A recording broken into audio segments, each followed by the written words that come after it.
السلام عليكم ورحمة الله وبركاته. معانا قناة جديدة على أمر النت سات لسه نازلة اليوم اسمها عراق.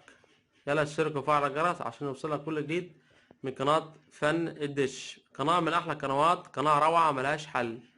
هنخليكم معايا عشان أجيب التردد القنوات.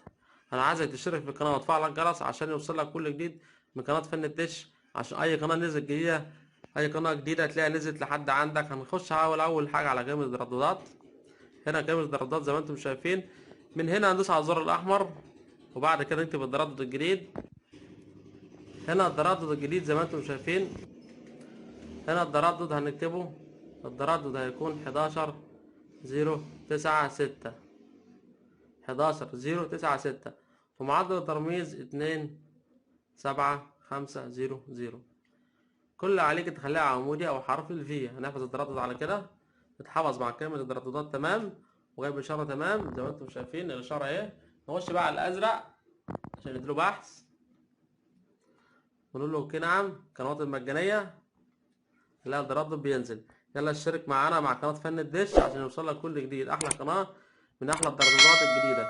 بالفعل التردد فعلا نزل، وهندوس حفظ ونشوف شكل القناة. خليكم معايا. هنجيب قائمة القنوات وندور على قناة سريعا كده. نخش سريعا آخر واحد.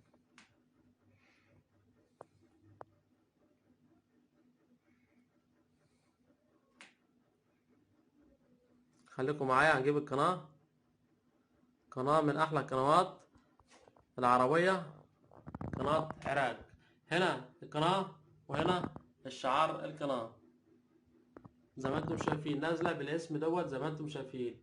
التردد كمان مرة 11096، معدل الترميز 27500. خد لايك للفيديو وخد اعجاب عشان يوصلك كل جديد، والسلام عليكم ورحمة الله وبركاته.